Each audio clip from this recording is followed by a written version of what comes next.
Bueno, buenas noches a todos. Estamos en la sala, Juan Pablo, Judith, León, Darío, Marta. Y como les decía, quien les habla es Jesús Eduardo Pulido. Esta unidad curricular o curso, como se le quiera llamar, que tiene por título Aprender a investigar investigando, está apoyado, ya está grabando, está apoyado en la teoría del constructivismo. Es decir, que ese título que hay allí no es algo, digamos, comercial, sino que el propósito nuestro con este curso es lograr que ustedes se preocupen y se ocupen de aprender todo lo que implica el proceso, el método científico, con el apoyo de sus compañeros, es decir, valiéndose de su experiencia y obviamente la de nosotros, la de León, Darío y la mía.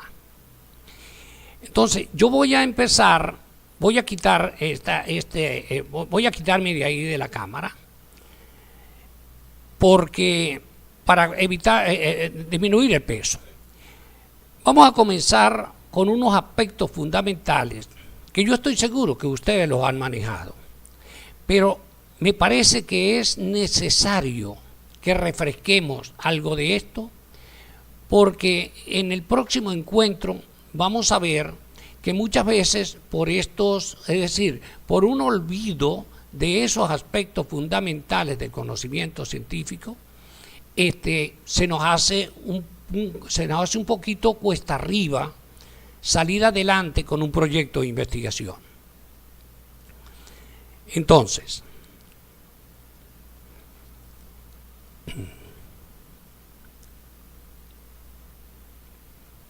vamos a conversar en esta primera parte de la teoría del conocimiento científico.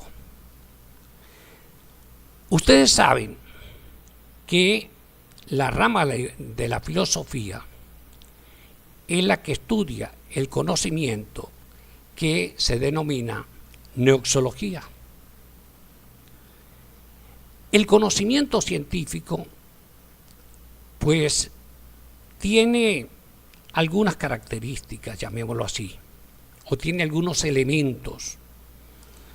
Los sujetos, que vienen siendo las personas, las cosas, que vienen siendo los objetos, y las representaciones, que no es otra cosa que el reflejo de las cosas en la conciencia de las personas.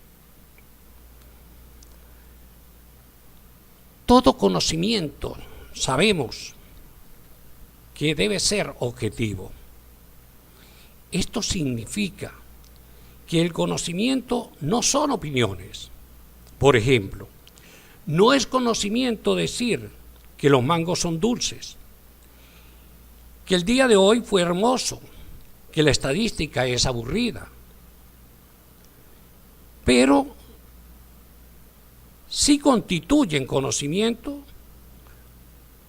Por ejemplo, decir que los mangos son frutas, que hoy es martes, que la estadística es un conjunto de métodos que permite analizar datos cuantitativos. Como se puede observar con estos ejemplos, el hecho de que hoy sea martes no depende del gusto de ustedes ni del gusto mío.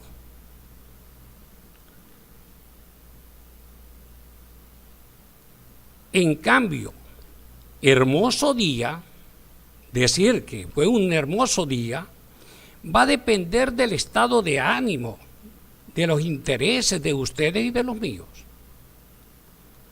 Si hoy es martes, lo es en Colombia, lo es en México, lo es en Venezuela, por nombrar algunos países. Por lo tanto, el conocimiento es universal. Es aceptado por todos. Y por tanto, el conocimiento no puede ser contradictorio. No se puede afirmar ni negar algo al mismo tiempo. Y esto lo digo porque en el próximo encuentro vamos a ver algunos aspectos en planteamientos de problemas que nos van a ayudar a ver lo que pasa si dejamos de lado por un momento estos aspectos que son fundamentales en esta metodología que estamos, o en el método científico. Todos sabemos que cuando algo es verdadero, es claro y coherente. Cuando hay contradicción, pues está mintiendo. Por lo tanto, todo conocimiento tiene que ser necesariamente verdadero. Y de ahí que debe cumplir con la no contradicción. Este es el postulado de uno de los alumnos de Platón, me estoy refiriendo a Aristóteles. De esto que he dicho, en forma de monólogo, pues se pudiera llegar a la conclusión de que si el conocimiento es objetivo, puede ser verificado o fundamentado. Se debe tratar de algo cultural o de una prueba racional. Ahora bien, en el conocimiento nos vamos a encontrar con una clasificación. En primera instancia sería lo que se entiende por el conocimiento a priori y el conocimiento a posteriori. El conocimiento a priori es eminentemente racional. No se requiere de experiencia, por ejemplo, para saber que 3 más 3 es 6 o que 2 más 2 es 4.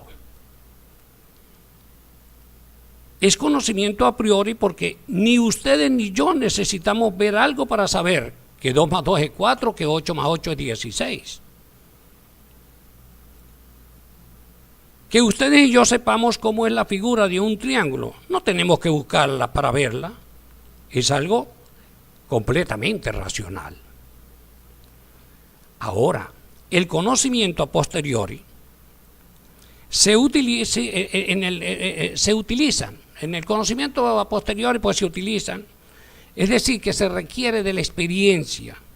Por ejemplo, saber que un computador es de color negro y que el mango es dulce, requiere de verificar a través de la observación y del sentido del gusto en este caso.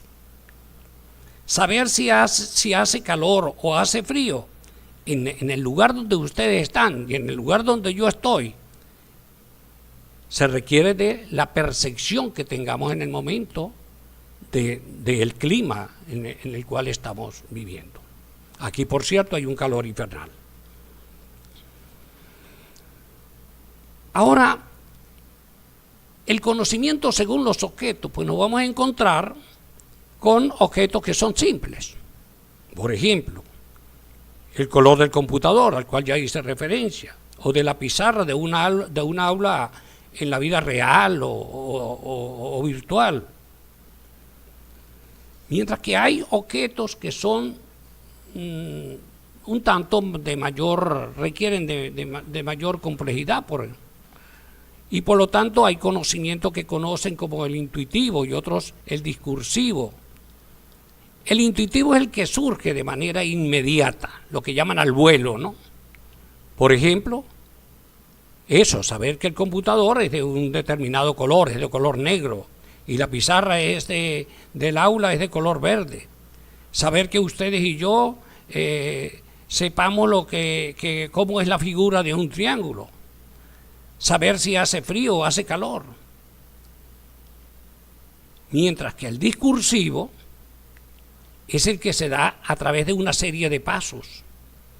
Por ejemplo, saber geometría, saber analizar datos cuantitativos con un software estadístico, saber la temperatura en este momento en su país y en el mío.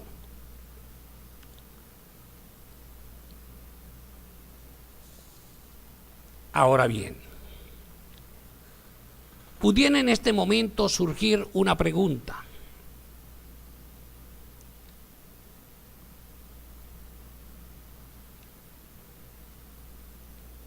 ¿Qué diferencia hay entre el conocimiento espontáneo, es decir, el que tiene el plomero, el herrero, el carpintero, la señora que hace la comida, y el conocimiento de la física, de la química y de la biología, por nombrar estas?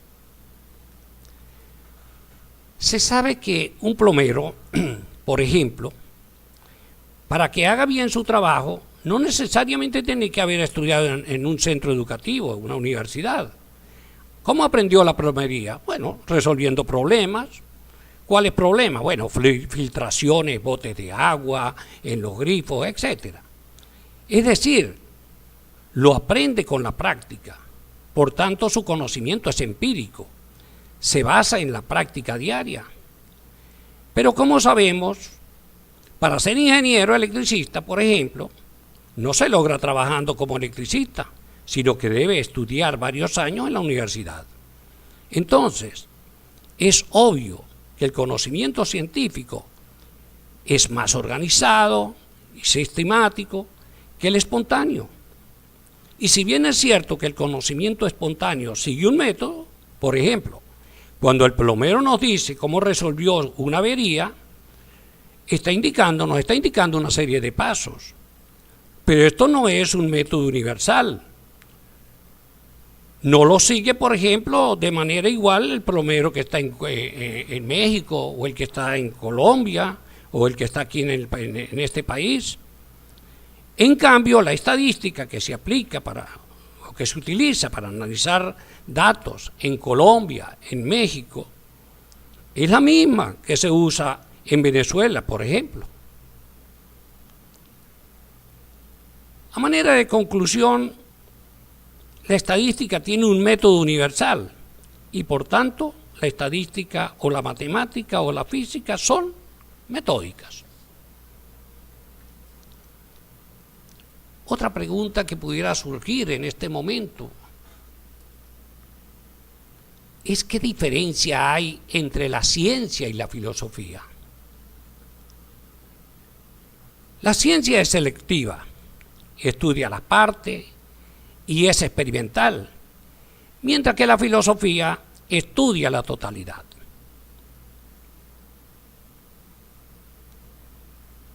Y por supuesto, es radical porque estudia el ser.